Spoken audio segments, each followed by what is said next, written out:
Hello, everyone. Thanks for joining us for our webinar today on media relations and public relationships and the importance of these relationships in the industry and spreading news, breaking news or trending news, whatever it may be about your particular school. So we're going to get started here in a second. Again, if you are joining us, feel free to comment on to the right of the screen in the chat box with your name and the school you're representing. That way we know that you're here and you're joining us. Also, if you have any questions, as always, feel free to comment throughout the presentation, and we'll always answer those questions as soon as we're done with the actual presentation. If you don't want to submit, you can always send them by email or give us a quick phone call, and we'll be happy to help you with any questions that you have or anything that you might need. So I'm going to go ahead and pull up this slideshow, and we will get started.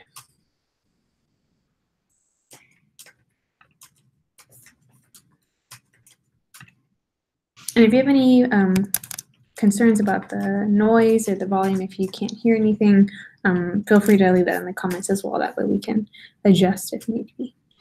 Okay, so we're talking about media relationships today. So that might just be very blatant to all of us that having these relationships with media is so critically important in public relations from the very beginning. It's in everything that we do. And so having these relationships, having these unique relationships with certain reporters that are leaders in that industry or in that beat is so critically important to your school or to any particular type of news that you're sharing, whether it's technology, science, education, physical education, whatever it may be. If you have a close relationship with a reporter or a journalist or a station that considers that of high importance or tracks that particular beat closely, then it's so much easier for you to spread whatever news that you'd like to share about that particular topic. So what is in common?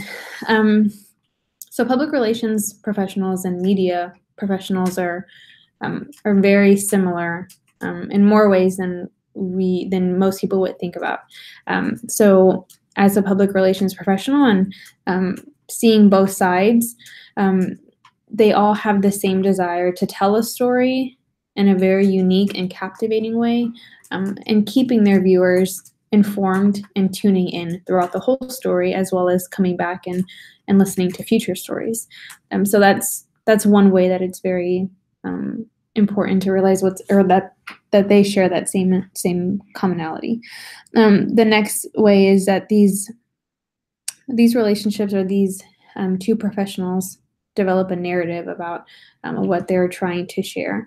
And so developing a narrative is extremely important for a public relations professional. It's showing where your client, meaning either your school, stands on a particular issue, as well as the station, the media professionals do the exact same thing. And so it's important to understand that they work simultaneously every single day. They rely on each other every single day. Oftentimes, here at the office, in our team, we have reporters and journalists reaching out to us daily on particular stories that they're interested in, that they want to develop, that they want to show to their viewers. And so they'll reach out to us asking if we have anyone that can appear on broadcasts or that they can interview to bring that story to fruition. And so seeing both types of professionals as storytellers, and one way to put it more visually is public relations professionals are storytellers behind the scenes, while media professionals, whether journalists or broadcast reporters, are storytellers on screen. So both have the same desire to tell a particular story in a very unique way and educate the public at the same time. So another example that we can give you is one of our clients is a hub for technology. And so we have technology reporters that reach out to us because they know that this is a great source that they can use to stay tuned into, to have their ears always on the ground about what new tech startups are tech products are coming out, and they can also reach out to us to pull a particular individual with that tech startup to do an interview and have that perspective in their story. So if they know that you can be of a resource to them, then they're more likely to reach out to you. And it's always good when a media professional reaches out to you for a story, rather than you having to hunt them down and pitch them constantly or email them. So it's really important to understand that. So what do PR professionals want? One thing that they want, obviously, is business increase for either their client. In your case, it would be for your school, an increase in student retention, an increase in attendance, increase in funds, whatever it may be, you want that increase to benefit your school. So that's one of the ways that you want. The next way is interested viewers. You, a PR professional, wants the viewers of their story to be tuned in, to be listening, to be an audience that is paying attention and benefiting from that story, or causing them to take action because of that story. So you want your viewers to remember your article or your interview and think about that anytime they think about that topic. And then the next thing is favorable coverage. So you want your story to be told in the most flattering way, a way that paints your school, that paints your teachers, that paints your students in the most flattering light. And you also want to be known, like I said earlier, as the elite, the top expert in that field, someone that viewers can trust what you're saying, etc. So whenever you have that ability to tell your story in that way, that's when it's a success. It's a successful story when you're able to have a story that has all these three components, or that can bring you all these three components. And so each reporter and each journalist is different in what they're looking for in terms of news and in terms of different topics. And so part of being a PR professional is understanding these relationships and what each reporter or each journalist has a beat for or a liking to. And so whenever you're able to better understand this, it's a lot better in your case because you're able to tailor your story to that reporter in a sense of what they would like and what they can pick up on. Also, as a PR pro, you have to keep up on breaking news or trending topics that you can use to your advantage, or that you can tie into either a client's business or their reputation to earn media coverage. So like I said earlier, if a reporter is reaching out to you because they want to pursue a particular story to tell to their viewer that they've been wanting to tell for a while, if they know that you are the person most likely that can either find someone that can speak to this particular topic or offer some kind of value to this, then that's what you want, because they're going to reach out to you first to provide this for them and be that component in their story. So it benefits for them, but it also benefits for you because now you have the chance as well to showcase either your school or a particular professor, say, who is leading a program at your school. And so you're able to own in on that and use that to your advantage. So those are the three of other many different things that PR professionals desire. These are the main things that they desire in terms of dealing with media and as a benefit of media relationships. Next is, what does the media want? So the media desires compelling content. This is going to be a big portion of this, is they want content that reels their viewers to tune back in later, to consider their program, to consider their segment as something of value to them or to their family, or to them personally. So while they need that content to fill airtime and to fill space within their program, they want something that is of value that they can bring to the table, that shows individual viewers or families that they can offer something to them, keep them knowledgeable, keep them up to date on that beat or that issue. And oftentimes you might have a reporter that that might choose their story that they want to write about or that they may want to put together, or sometimes it's their producer that is saying this is the kind of story that we need, and so they assign their reporter to do so. But whatever it may be, no matter what the topic is, no matter who assigned it, they always want it to be compelling. They want it to be something that is of value to them. And so you have to be mindful of the reporter or the journalist and their schedule and what they're looking for. Oftentimes, reporters, editors, producers, they're constantly seeking field experts. They don't want someone who is just doesn't have a background in, say, the story is physical education. They don't want someone who occasionally goes to the gym every now and then that can speak on this topic. No, they want someone who is a field expert that can bring knowledge, that can bring statistics, that can bring factual information and speak on this topic with authority. And so if you're able to offer that to them, that is a complete, or their utmost desire is to have someone on the show or have someone have a quote in their article from someone who can provide value to their audience. So keeping that in mind, as far as when you pitch them, when you, later on we'll talk about different ways to establish relationships. If you take them out for coffee, whatever it may be, if you're able to bring that to the table to them and say, I can bring you a field expert in these different topics. I know, so-and-so, so-and-so, and I know that they would be a benefit to you if they have that on deck. It's like a Rolodex, basically, of different spokespersons they can reach out to. Then they're more likely to contact you because they know that you have that available to them.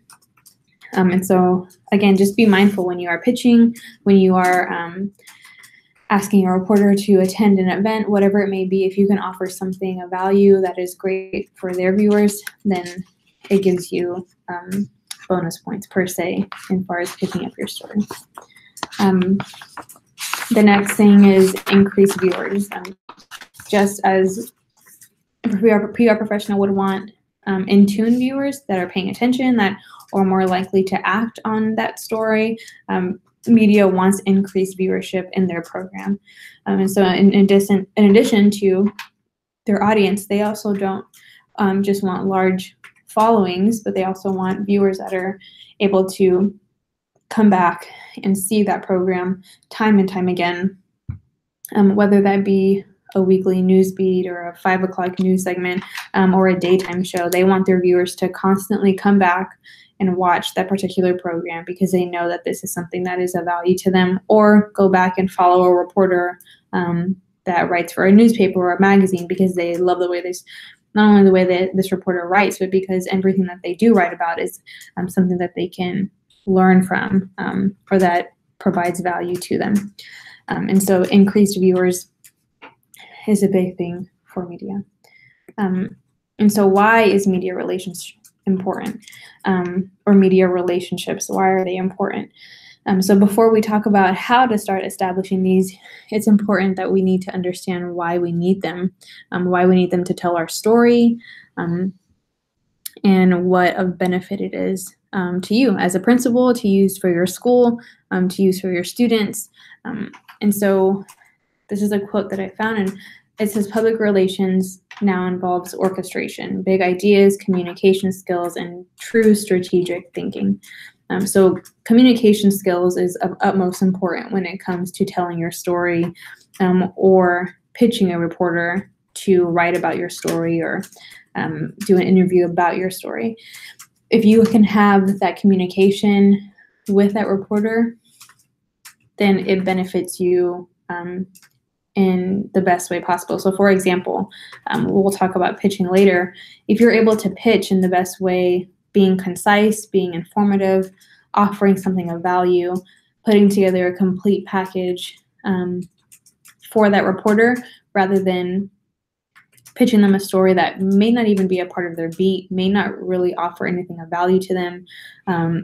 They might even have questions about the story because they don't really understand what you want them to write about or why this story is important. If you can't offer that to them in communicating with them, then it doesn't help them and it doesn't help you either. And then strategic thinking is a huge process because you're thinking in the future. Well, what can I pitch now that is going to benefit us in the future? What is important that San Antonio or other Catholic school parents or other parents in general need to know about our school now, because it's important later. If you're able to think ahead of time, think in the future, then that helps you to be able to plan a year of good coverage that you can have on your particular school or program. And nowadays, media is moving into a completely digital platform now. It's nothing like what it used to look like a few years ago when traditional media was broadcast or print. Most people, an audience now doesn't wait for a news or a story to come out now in print. What they do, or they don't wait to see it, on a 5 o'clock newscast. If they want to know right then and there, then they're going to go to either social media or they're going to search for it online. An audience can find the content they want whenever they want, or on whichever platform or format that they prefer.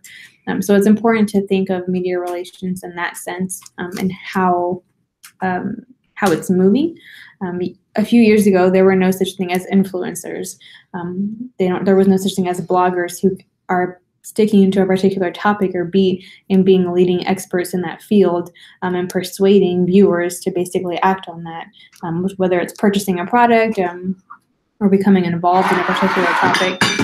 There was no such thing as that a few years ago, and now it's just a leading cause for it. But as time continues, as things progress, an audience still believes in having a trusted source. They rely on a trusted source. They still want to receive their news from someone that they trust, that they know is telling them the truth. And so to utilize these contacts, whether that be in print, a blogger, an influencer, we have to understand who spreads the news and who controls a buyer's decisions. And so whatever your goal is in telling that story, you have to know who is the leading person that will basically cause action in telling this story.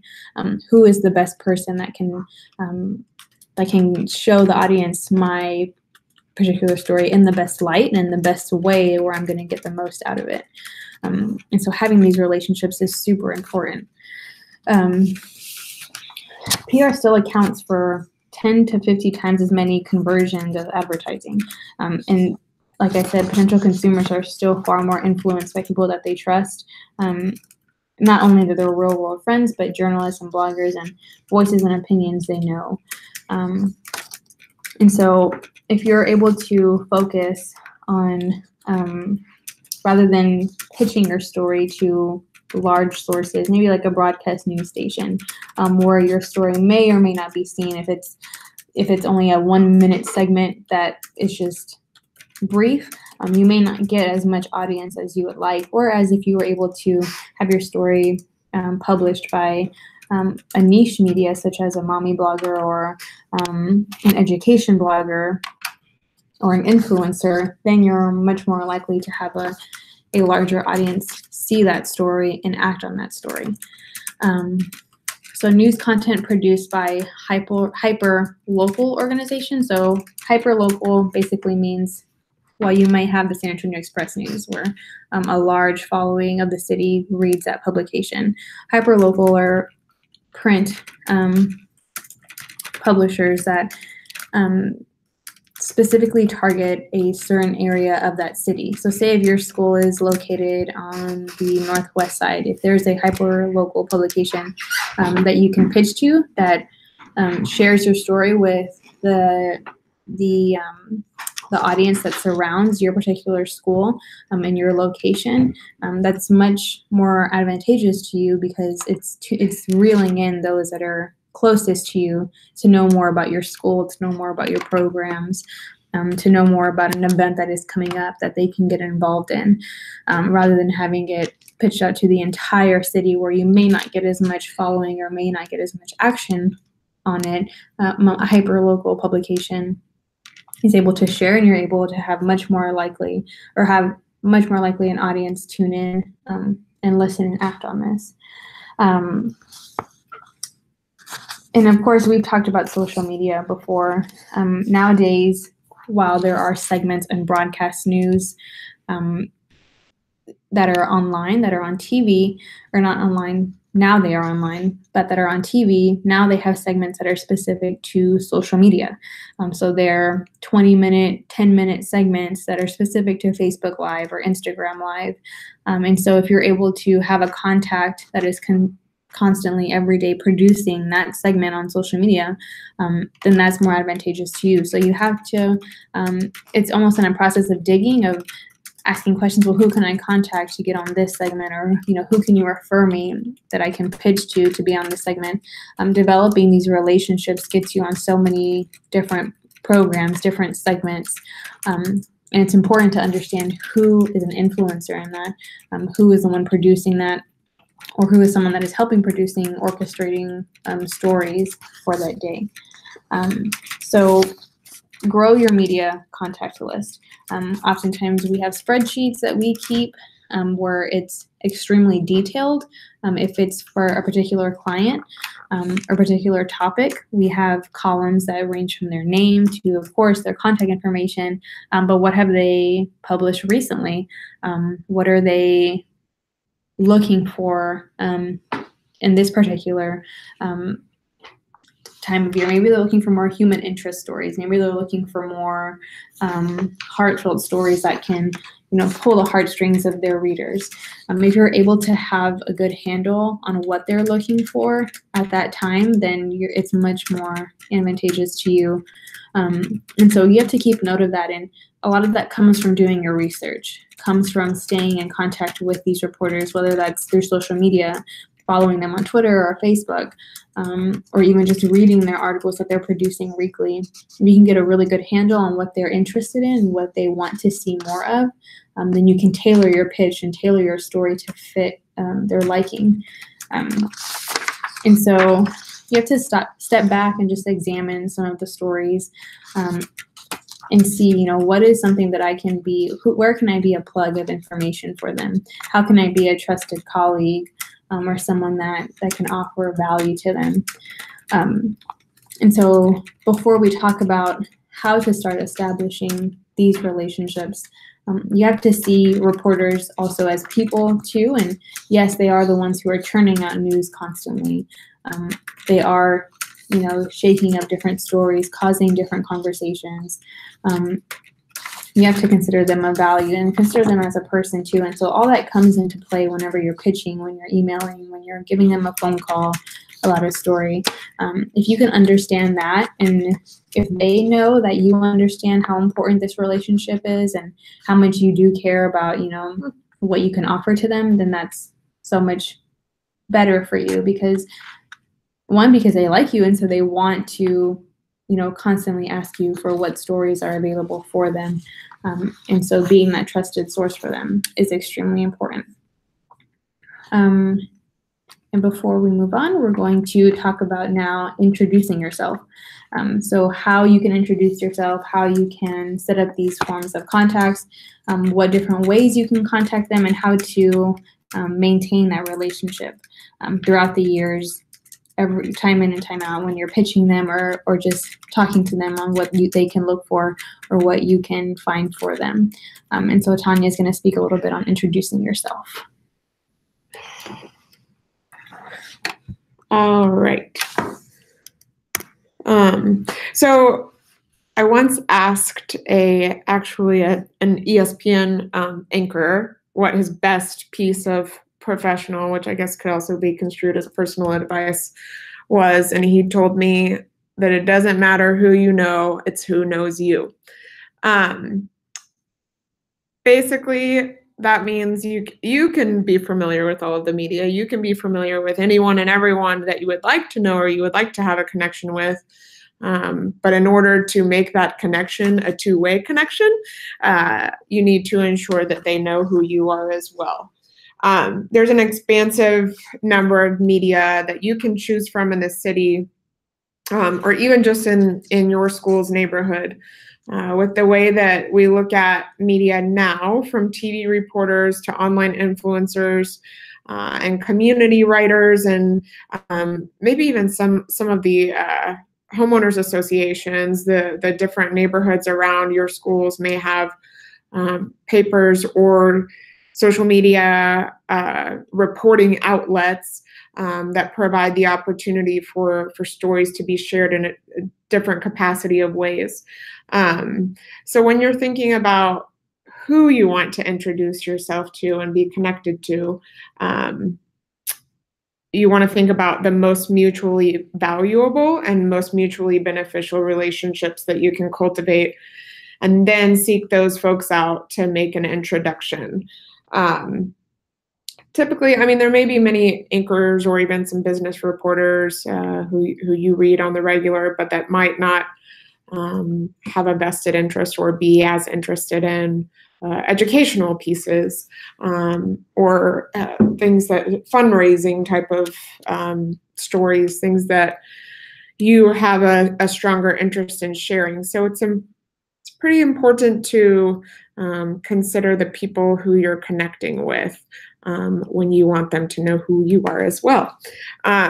Things to keep in mind when wanting to connect with the media is to look at the mode of communication that they use the most, and that will help you to have a more successful introduction. So what we mean by this is that many reporters and members of the media are on various social media channels like LinkedIn, Twitter, Facebook, or Instagram. Do a little bit of due diligence and check out the outlets in which they're spending the most time on. There are a lot of reporters who have Twitter accounts but haven't tweeted since 2015. There are many reporters who have Facebook pages that they've set up because the station told them to, and they don't really use those too much. So you want to find where they're posting the most, because that's where they're the most engaged, and that's where you'll have a more likely connection to them. LinkedIn is a good one as well, and of course there's always the phone, the old-fashioned phone, and emailing and reaching out to them from the emails that are listed on the news sites. Another way that you can make a smoother connection is to look at mutual friends when you're looking at the social account. So pretty much every outlet you can see if you have a mutual friend or family member or a colleague. If it's someone who's close to you, absolutely ask them what their connection is, and perhaps ask if they can make that warm introduction. Because if they already know, like, and trust, if the media member already knows, likes, and trusts someone who you are connected to in a personal way, then it's even more likely that they will know, like, and trust you. If that doesn't come to fruition, or you don't have mutual friends or followers on those social accounts with the members of the media, just pick the platform that works best to communicate with them, and then send them an introduction. Some of the tips that we found that are best are, one, to use their first name. We've had several people tell us when using Mr. or Mrs. or Miss that they automatically know that it's someone who it's either formalized and spammy, or someone they don't know, and they don't have time to respond to every single email that comes in, particularly when they're strangers, when they have 700 emails that they get every day requesting and asking for things. So you can still be polite and proper and with some informality. So talk to them like they're your friend and use their first name. Tell them that you liked a story that they recently reported on, but be honest. So make sure that you don't just take a glance at a headline that you saw their name on, but take some time, take 3 minutes to read a story or to click on a news report that they've done, so that you can speak to what they've recently reported on. And you may come to find in watching a report or reading an article that they may not be the most appropriate contact for you. So that's beneficial as well.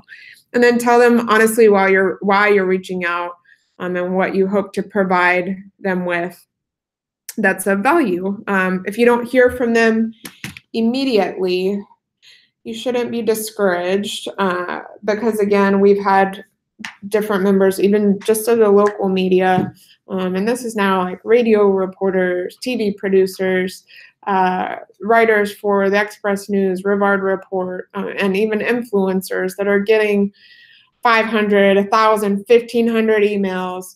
If you're writing someone generally at the station, like a assignments editor, they have thousands of emails that come in every day. So that's why, one, you shouldn't be discouraged if you don't hear from them in seconds, and two, why you really want to find the mode of communication that they seem to be the most engaged on, because that's where you'll find a more likely response to your introduction.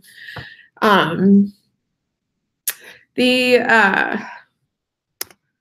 next piece that we'll discuss is talking about asking, expressing, and connecting with the members of the media. First off is to ask.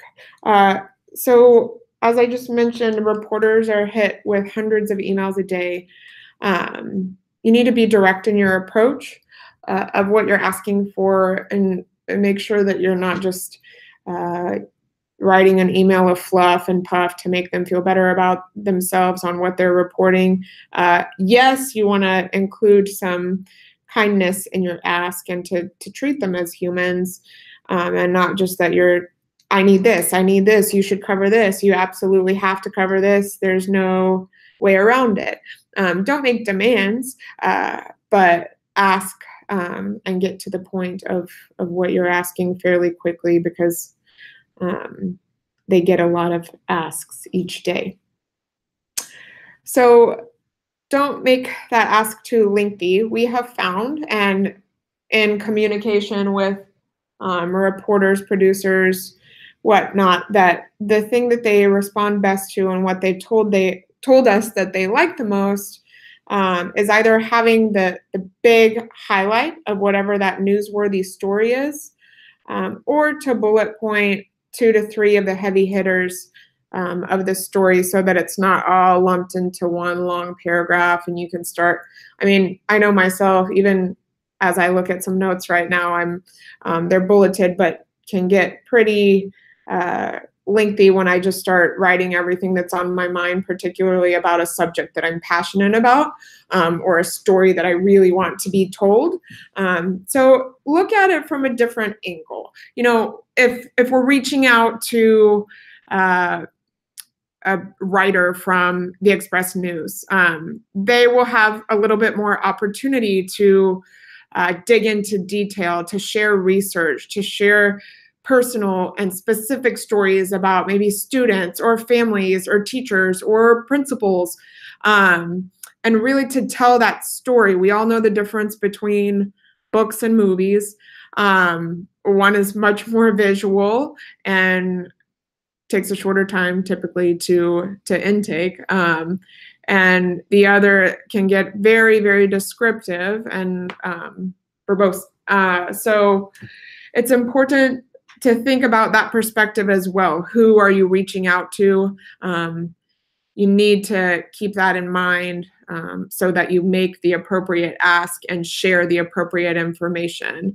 From the other purview, we want to think about, well, they'll come and film, TV reporters will come and film, and photogs will come and film for 20, 30, 45 minutes and get a bunch of content, but that's all edited down into about 90 seconds to 2 minutes of a story. So what are the heavy hitters that you can include in that ask, but including specifics as well?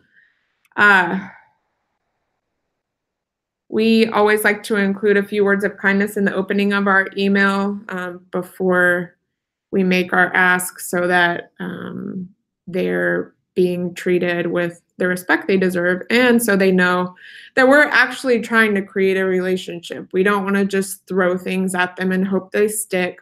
We don't want it to be robotic in nature and that we're not providing any value for them.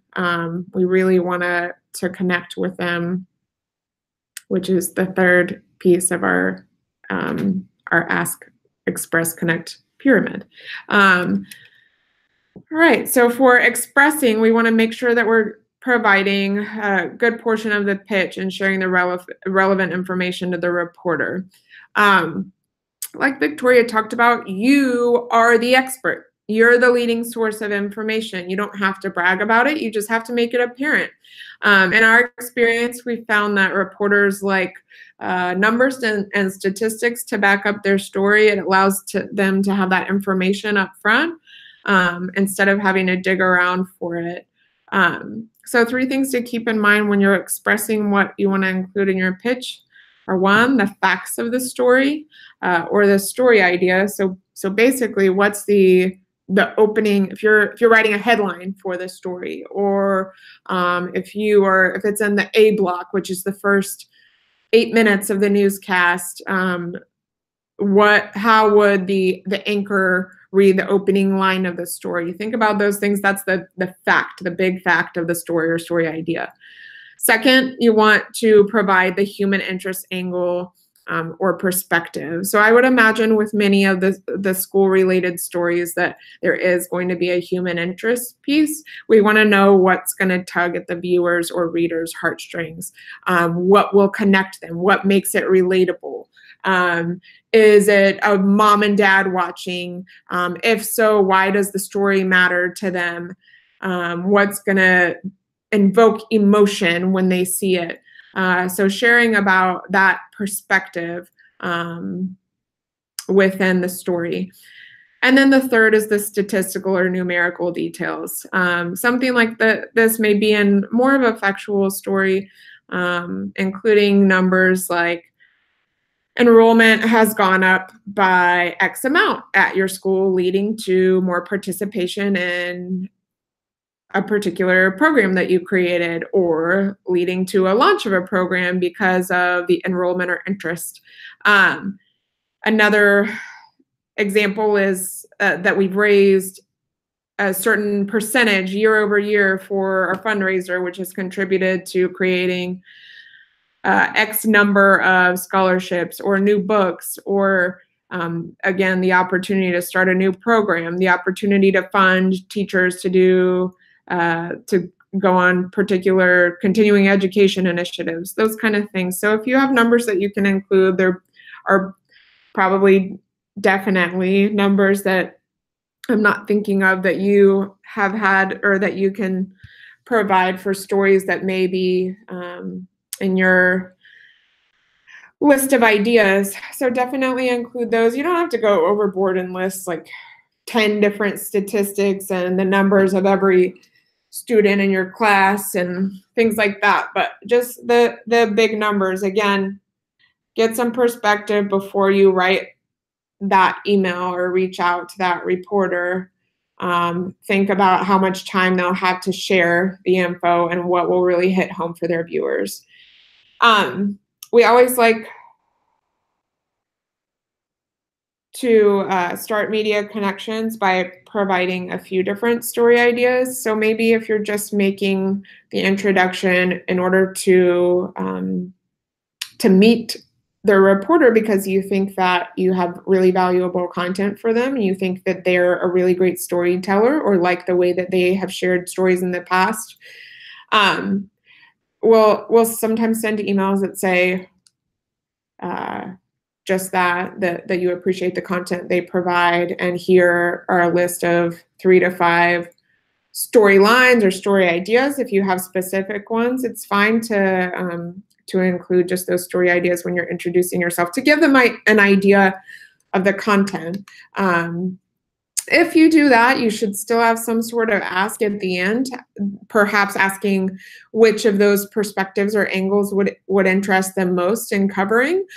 If there is more information that you can provide on any of the particular story ideas you suggested, make the ask so that it's not just an email to introduce yourself and leave that introduction hanging there without a particular result. You want to get that result from the introduction, but if you don't have a specific story, just sending some ideas is always a good option too. The last piece of the pie, and this portion is to connect. We really want to treat these reporters as humans, hence the focus on the relationship piece.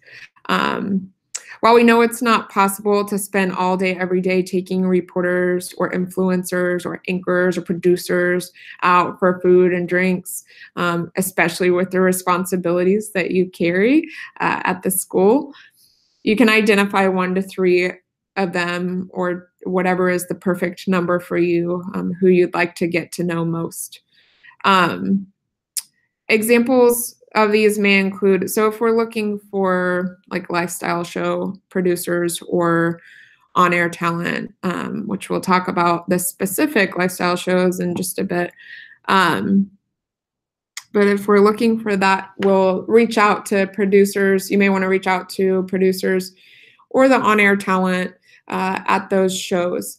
Segments like these are different things. If you have a fundraiser, event, or program, if you're promoting a new initiative that you're doing at the school, a segment is usually about 3 to 4 minutes long, and you can get students engaged. It's really interactive and engaging, and they want to be moving and doing visual things, and they can show like different B-roll, which is just footage from the school. Those segments that, if you've ever watched any of the lifestyle shows or even like the national shows like Ellen or the Today Show or Oprah, but that's no more. Oh yeah, she does still have a show. Bless Oprah's heart. So looking at those kind of shows and thinking about what's a little bit more lifestyle oriented, talking about events and those kind of things. If it's more hard news, maybe the people who you want to reach out to are the assignment editors. They're the ones who receive press releases and media alerts, who decide upon the coverage. They really have the ultimate authority in the newsroom and have a fairly thankless job, because they distribute the press releases and story ideas, and they're never the ones who are out there covering it or who are on the screen. They're just the ones who have to filter everything that comes in. So they may be a really good connection for you to make, a relation for you to cultivate. And there are different types of assignment editors, and whether you're connecting with TV or radio or online, there's usually like like at the Express News, there's like the Metro Desk email connection, and they have specific editors who are kind of that filter and distribute the information and coverage opportunities to the reporters. Both TV reporters and news producers are important. The reporters, I think, perhaps if you participated in these last year, we talked a little bit about the editorial meetings that are held each day at the TV stations, and how each reporter has the responsibility to pitch a couple of different story ideas.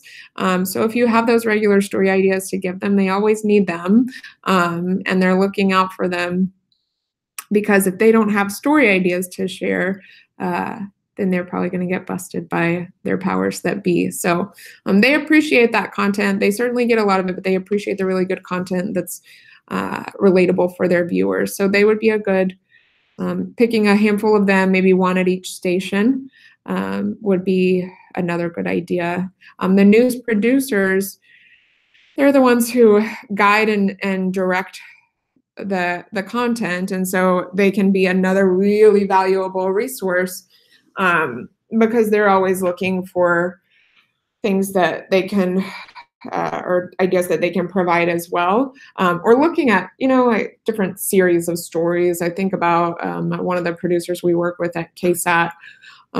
She's regularly looking for stories that can be connected week over week, or have a particular focus on the family, or focus on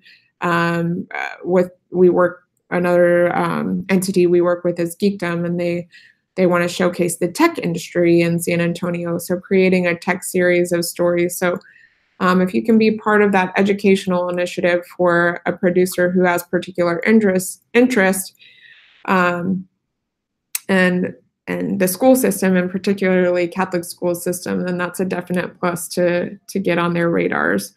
And then, of course, we have the online source reporters from outlets like Brevard Report. And then the smaller, like I mentioned, the smaller community papers. You definitely want to be in touch with like the neighborhood type papers. I know the one I think of right now is Welcome Home, that's in the Stone Oak area. And they have all of the things they report on. They don't report on things that are happening downtown. They don't report on things that are happening on the east side. It's specifically to that area. But then there are different entities, or I'm sorry, different news outlets for each of the regions of San Antonio. You know, the Express News has, I think, about 6 who cover specifically in the districted areas of San Antonio, but there are other little ones that you can find as well. So those are easy grabs too. And I mean, you want to hit the audiences that you're closest to. So not a bad idea to be on in connection with those folks as well. Another thing when considering connecting is to get to know them and who they are. So if you're taking them out to coffee, don't just meet up, buy the cup of coffee, and then give them a list of 100 story ideas that you want them to cover. Learn a little bit about their person and what makes them tick and what their background is, and if they're local to San Antonio, and if not, what brought them here. And then what stories they enjoy reporting on or having on the air, what they have found to be most beneficial for their viewers or their readers. And then if they're a reporter, they're obviously going to be answering to a boss. So you can bring that into the conversation as well, like what their producers enjoy showcasing, or if there are any parameters that you need to fit into to make it more likely to have your stories covered. Personal interests will often cross over into their professional lives. So if you meet up with a reporter that's a mom, they may be more interested in sharing stories that are more familial and are involving children. Or if someone who is very vested in education or has put a lot into their own education, they are probably going to have a higher interest in covering educational-based stories. Once you kind of dive down and select who you feel like are the best reporters to have the strongest relationships with, set up a routine, try to set up a routine meeting with them. Monthly may be a bit much depending upon their schedule, but you can try something like quarterly, or just find something that fits for both of you so that you can have that open discussion, catch up with each other briefly on the personal note, but then of course discussing story ideas and how you can be of benefit to each other on the professional note as well. I'm gonna check if there are any questions yet. Oh, you can see. All right, so that's our Ask, Express, and Connect pyramid. Some of the next things that you'll want to think about are the actual pitches themselves, how to read up on the journalists and reporters, and then how to read between the lines. So you'll want to tailor your pitch. It shouldn't be regurgitated words.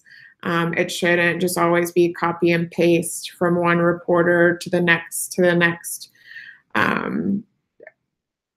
Don't use fluff when you're trying to make the story sound prettier or enhance it. You know, just find the concise message that you can use that shows the newsworthiness of the story. You know, sometimes within the pitch, you can include if there's already video of it, or if it's something that you've posted on social media, you can share pieces of that story that sometimes they'll take that time to watch a 30-second, 1 minute, 2 minute video that you may have already included within your social media platforms, but that you want to be told to the rest of the city or the rest of the world. So that's an option when you're tailoring that. Just make sure that it's fitting for whether it's the reporter or an influencer, or radio reporters may not necessarily be as interested in looking at visual social media stories, because typically their briefs are like 20 to 30 seconds long. So you're really just wanting to get the big announcement out when you're reaching out to people like radio reporters. So when considering the tailoring of your pitch, we also want to look at news versus lifestyle. What's hard news versus what can be posed as a lifestyle pitch. So if you're sending something, a pitch that you want to be considered for a lifestyle segment, you want to really hone in on how you can get the hosts engaged, or your interviewer engaged. What's dynamic about it? What's visual about it? What kind of people you will be bringing on the air. Again, I would say more often than not, the lifestyle shows love having kiddos on the air. So if it's something that you can engage the students with and have them speak to, perhaps yourself and a student, or a teacher and a student, or a teacher and a handful of students, if there's a program that you're introducing or would like to showcase on the news, that's always a really good way to go for the lifestyle shows. And then if it's something you can demonstrate, even better. With the hard news, we're getting the big punches that you want to include. We talked about this, factual numbers or big headlines.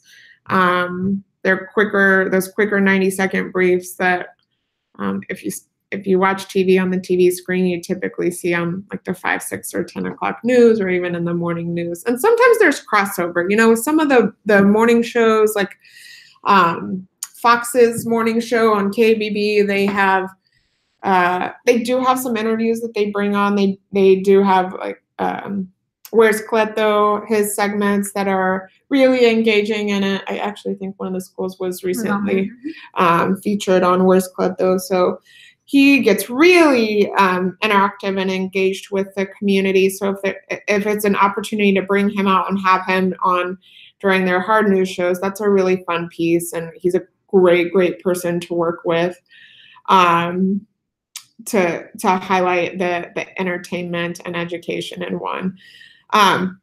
So just think about how you can tailor the pitch and what you want the end result to be. So if you want it to be on a lifestyle show, if you want it to be on hard news, if you want it to be a write-up and the Express News or Ribard Reporter or another like that, then absolutely think about the way that you're pitching it and the angle that you're taking. With the entrance of influencers as media into the industry, it's another option for you to tailor your pitch, and something that you definitely have to craft and tailor appropriately. From the influencers that we've worked with and connected with, when they're receiving something that we want to, or any PR or communication professional would like to share with them, that we want them to do a write-up or a blog on, or even just a social media post on to get more eyeballs on it. They don't like receiving the press releases quite as much, because from their purview, they want to share things that are unique to their niche market and who they're connecting with, because they're all a little bit different. Some are a little more food focused, some are mom bloggers, some are like SA charter moms and the Alamo City mom blogs. They write plenty about educational pieces as well. So it just varies. You really want to look at who those influencers are and pick the ones. There are probably just a handful that are going to be a really great fit for y'all, and determine ways that they want to share their stories and how they want to receive the information, as opposed to just blanketing them with info or general information. Next, you really want to read up on them. You don't want to send the exact same pitch. Again, no copy and paste.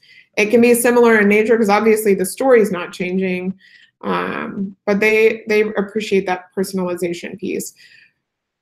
One of the things we always tell our teams to read up on their bios that are listed on the respective outlets or stations' websites. It often shares what interests they have, or where they came from. I think about, when we pitch things in different markets, if we know that there's a person in the Dallas market who used to report here in San Antonio, they have some sort of vested interest in San Antonio. If there's something cool or connectable that you're doing on a different market. If they went to one of the schools in the Catholic system, sometimes that will be shared or listed. And those are also, many of those are on Wikipedia. The notable graduates, I think, is what they're specifically referred to on the Wikipedia pages. So if they graduated from one of the Catholic schools, even better opportunity for you to connect with them and make that relation. If you're wanting to, or having a challenging time, and even if you're not, getting connected to them, follow them on their social media account so you have a more meaningful connection.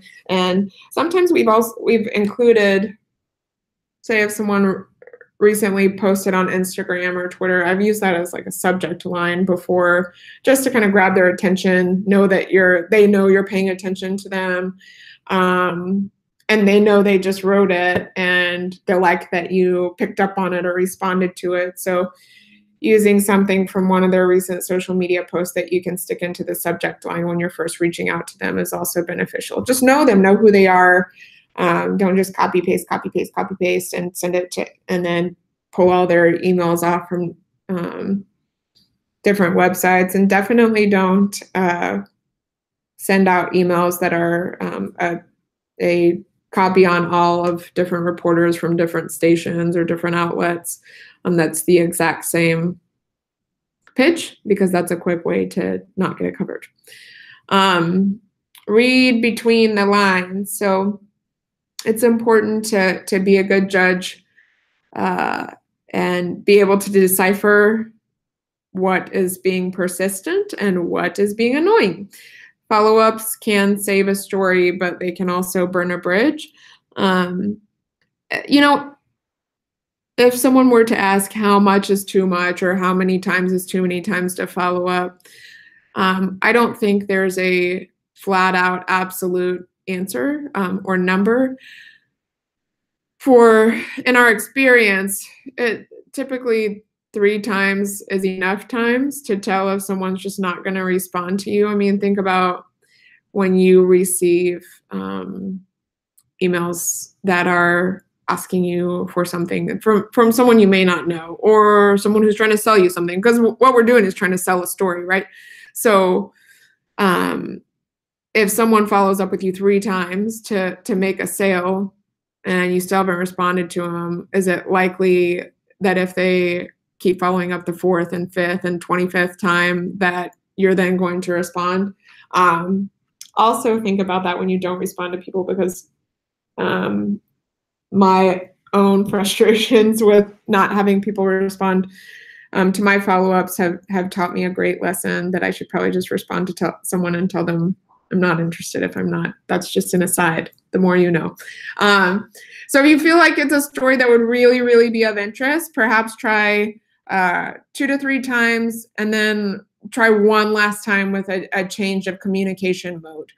So maybe if you're emailing them, you can't, if you haven't heard back from them, I wouldn't follow up like hour over hour or even day over day. Like, give it a couple of days to sit, unless it's something that's really timely.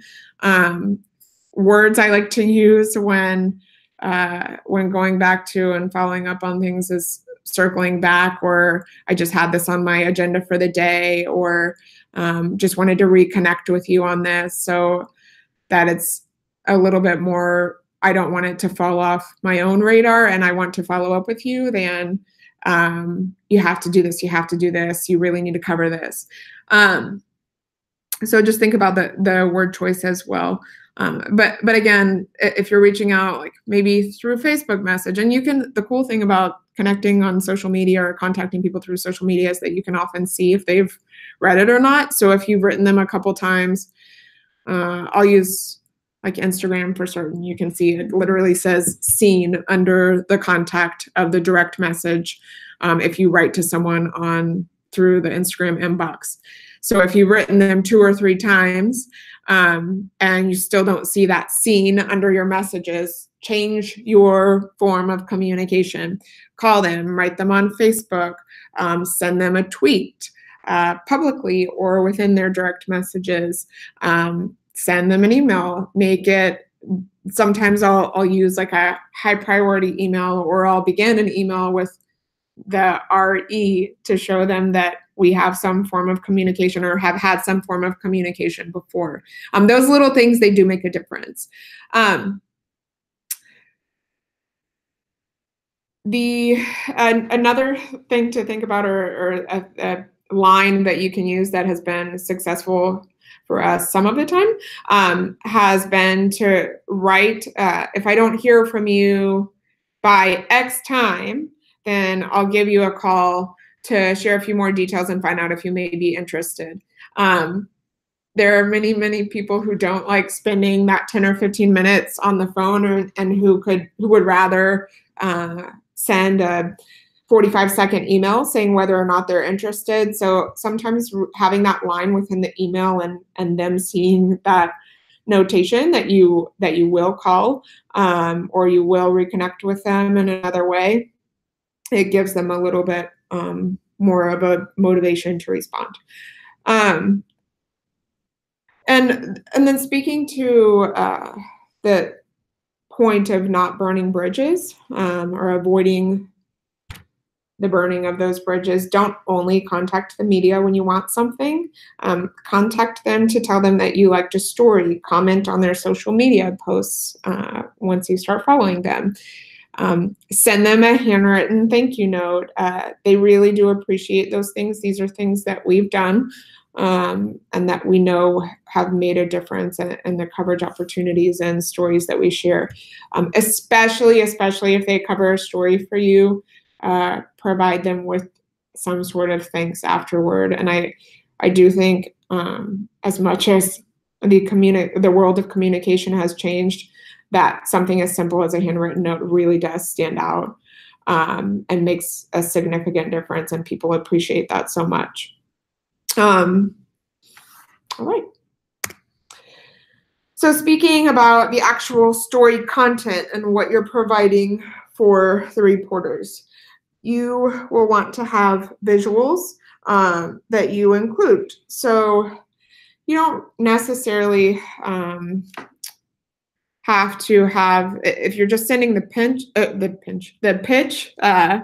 you can just send the story idea as is. But if it's something that's a little more developed, or like we said, if it's something that you posted on social media already, or an event that's already happened, or an event that you send information out, they showed interest but weren't able to come and cover it, have those visuals ready and share as much of the information as you can. Or if it's something that gives, like video or photos that give a little bit better idea, certainly words can speak a lot of things and provide a lot of information, but if you can share a video or a visual that shows even more of a reason to cover it, then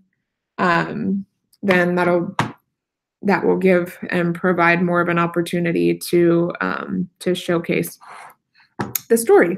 Availability, you want to be the coordinator for the reporter and schedule times for the spokesperson. If you're the spokesperson, it's probably even easier to know your availability and be able to schedule that.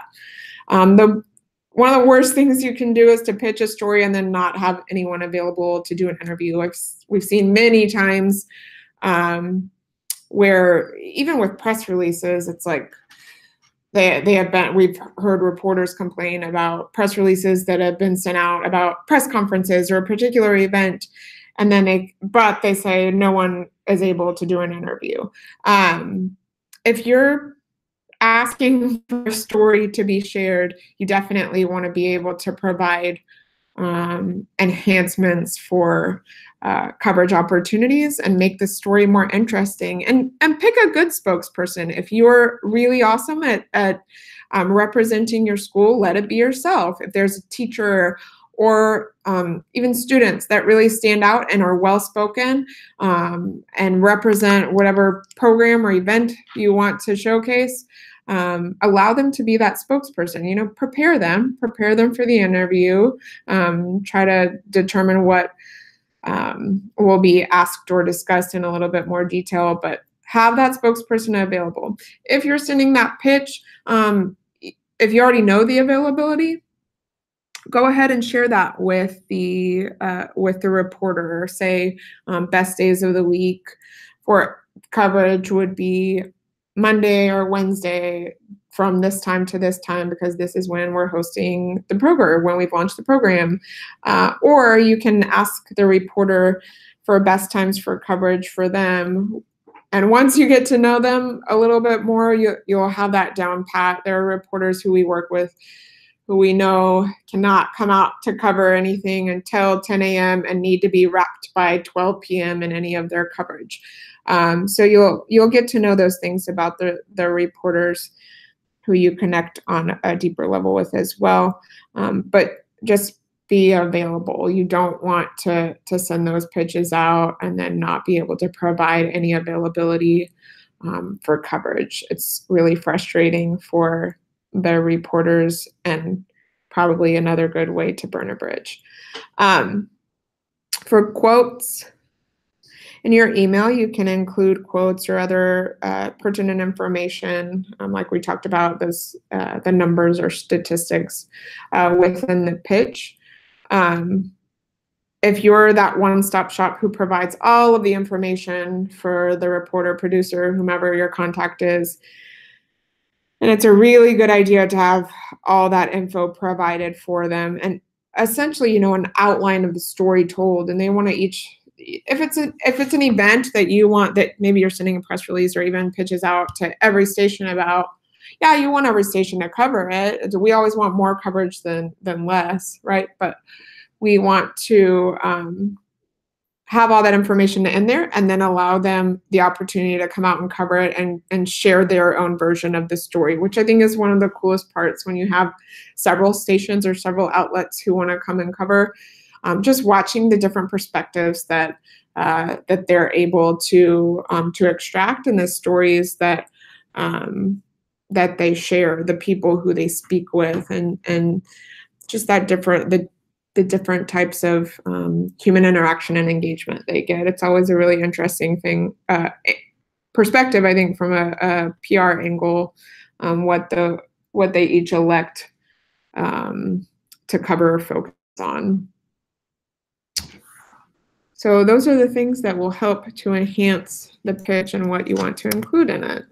Next, we have our list of local media outlets and those who we work with the most, but it's a pretty good all-encompassing list. On the left, you'll see all of the TV outlets.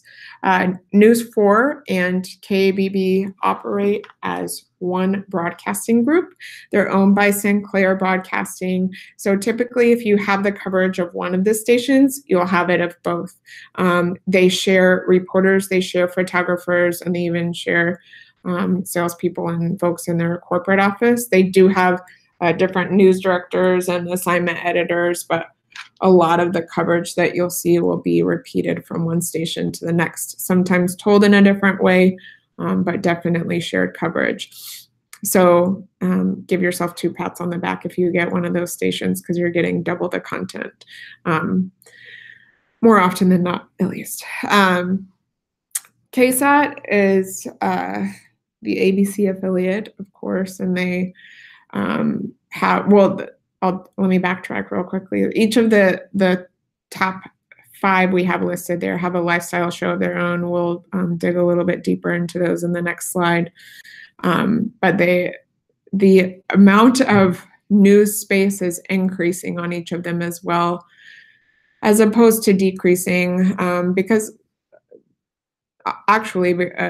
of the pricing incurred, much of the programming has become localized, because it's more cost efficient for them to have a number of hours of news coverage rather than subsidizing or outsourcing or grabbing the content from national because they have to pay a good chunk of money for that. So it's good because we have more local content. While there's still some national coverage on every single one of the stations, it's great because we have more opportunity to share that local content and to share our own stories.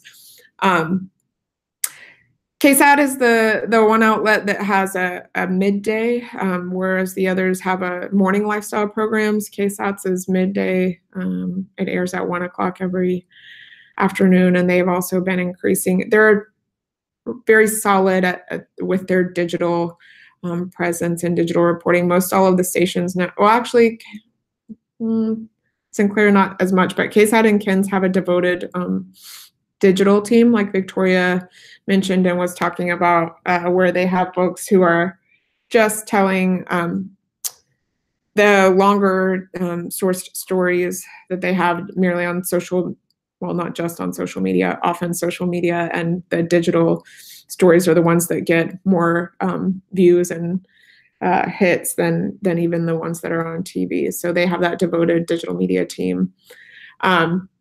Univision is the top Spanish station. They have a show called Despierta San Antonio. And then we have Telemundo as well, which is rising up and has grown quite a bit in the past 5 or so years. Redid their outlet. They have a lot of different reporters, a lot of different coverage angles and opportunities. And then there's Spectrum and Time Warner. They bounce back and forth between those two names, but that's the 24-hour news source. The great thing with them is if you have a story covered by one of their reporters, it will generally repeat itself for about 36 hours, every hour on the hour, because that's what they do. They report the daily news and just have pretty much the same broadcast every 30 minutes or an hour. So they're a good get as well. The middle, you'll see all of our different, some print, some just online, some both print and online.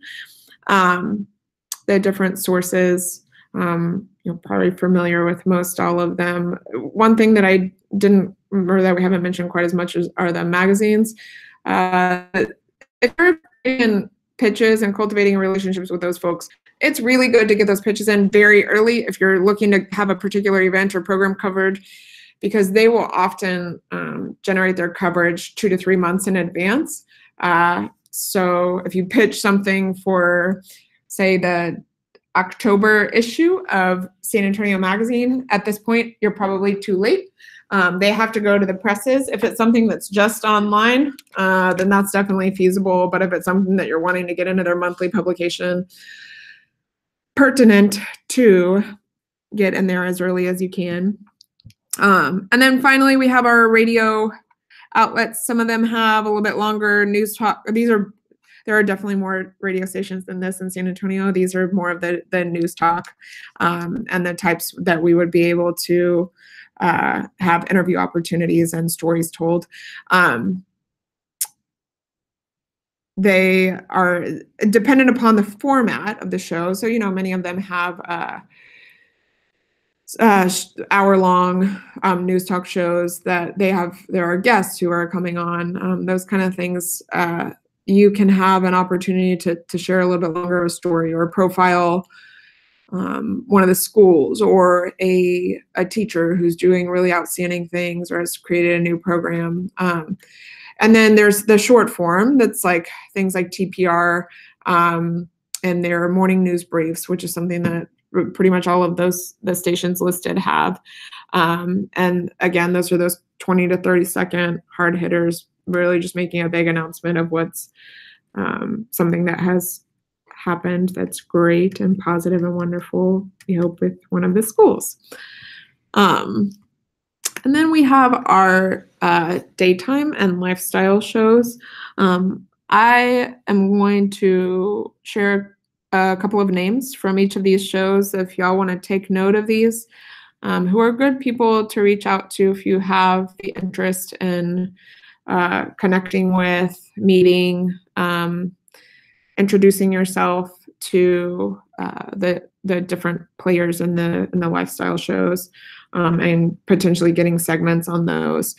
So daytime at 9, it airs at 9 every morning, every weekday morning on Fox, KBB, and they're very, I would say all of them now. Some of them used to be a little bit more sit and talk through an interview type. I would say of the 5 of these listed, Despierta and San Antonio Living are those which you could get into a little bit long form, and by long I mean like 45 minutes tops, interviews where you're just sitting on a couch and doing an interview.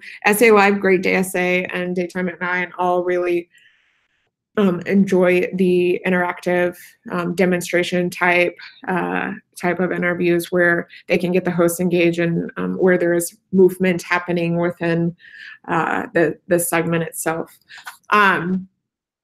So the on-air talent for Daytime at 9 is Kimberly Crawford, and I'll give a couple of the names of the producers.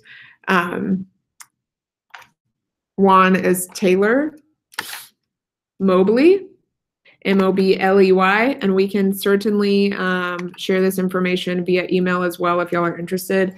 And the other is Cecily Villarreal.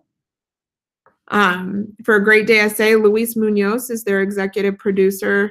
2 of the gals who are regular hosts on the show. The main host is Christina Blackwell. Roma Villavicencio is one of the supporting reporters and hosts. And then Paul Mireles he is on the show often and is also the meteorologist. So if you have anything weather or plant related, it's a good person to speak to. On SA Live, Rossi Ramirez and Jen Strusky are the producers. And then Fiona Gorostiza and Mike Osterhage, who is also a meteorologist. I guess that's a common theme of lifestyle show hosts, are the 2 hosts of that show. San Antonio Living, Shelly Miles is the main host of that show. And Denise Cabello is the producer and is also on-air talent as well. I just forgot Despierta. What's her name? Despierta. And then finally we have Despierta San Antonio, and the best contact for them is Cesar Munoz, who is their the producer and also a photographer for that show. And you may see that a lot of people are now, reporters are producing their own content. There's a lot of overlap with photogs. They call them MMJ now, multimedia journalists.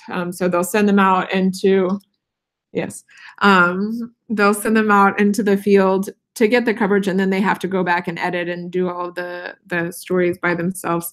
So they're really becoming one-man storytelling shops and with their own entities, and then reporting that through the news. Anyhow, those are some of the names. We'll definitely send those out to you via email. I know I ran through some of them fairly quickly and just want to make sure that you get all the correct spellings and proper names for folks who you can reach out to on those lifestyle shows. If there are stations or outlets who you may have an interest in, definitely send us an email or reach out to us and let us know, or you can ask now if you are most interested in either just knowing who the best people to contact would be, or even for us to provide that warm introduction for you. We're happy to do that.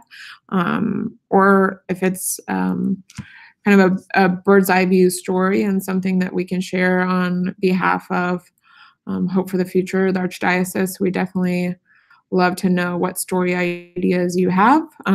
You can share some pitch ideas with us if you have those as well, and we're happy to give feedback, happy to help in any way that we can. And hope that you have gained some valuable information, both from the relationship piece, but also what to include within the pitches when you're reaching out to the outlets, and then of course, the different outlets and opportunities that you have to reach out to.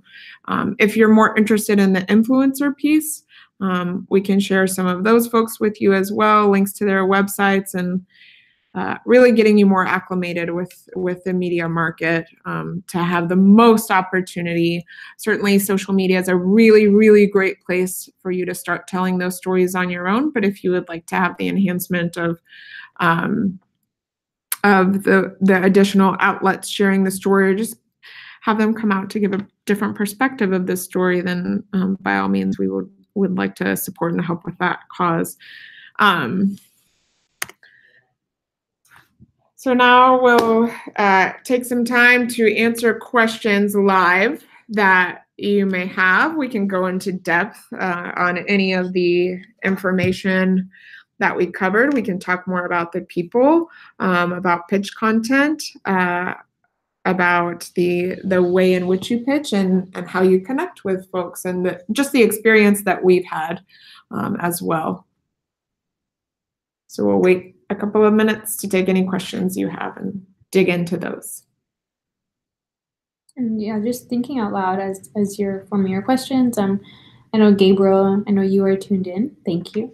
But one that I remembered as when we were doing a Facebook Live at your school was, I believe I can't remember what grade, it might have been pre-K or kinder, but a teacher that had been there for a number of years.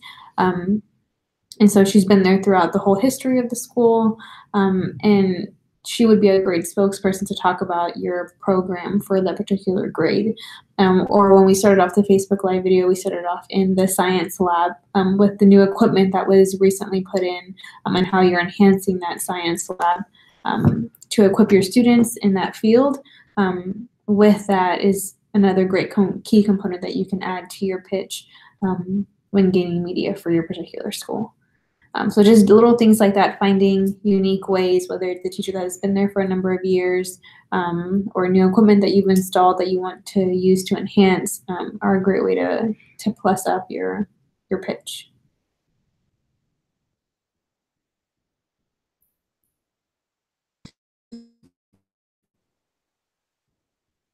And of course, if you don't have any questions now and you want to email us later, Tanya and I are always available to contact, whether by email or by phone call.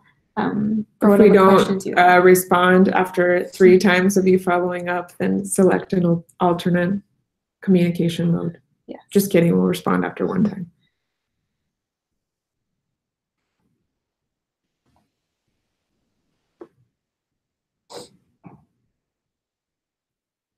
I can't remember if there's anything else to share. I think one thing that that Tanya had mentioned when reaching out to different staff, whether that be for print publications, but specifically for broadcast, she touched on assignment reporter or assignment desk editors. Like she said, they're the ones that you never hear about. They never come out on the segment. But oftentimes in the morning when they have their editorial meeting, they're the ones that are scrambling for stories or assigning stories to different reporters. And so if you have a really good relationship with those assignment desk editors, it's of great value to them because before their editorial meeting, more times than not, they're searching through their emails, what fresh stories are there for the day that they can use in their editorial meeting in case there's a gap they need to fill. And so while they extremely appreciate your pitch, they also extremely appreciate a reminder email that morning that's reminding them, hey, I sent you this email yesterday about an event we had today or a story idea that I'd like to pitch to you. And so they really appreciate that because they get so many emails a day. And so an assignment desk editor is definitely someone to want to establish a relationship with.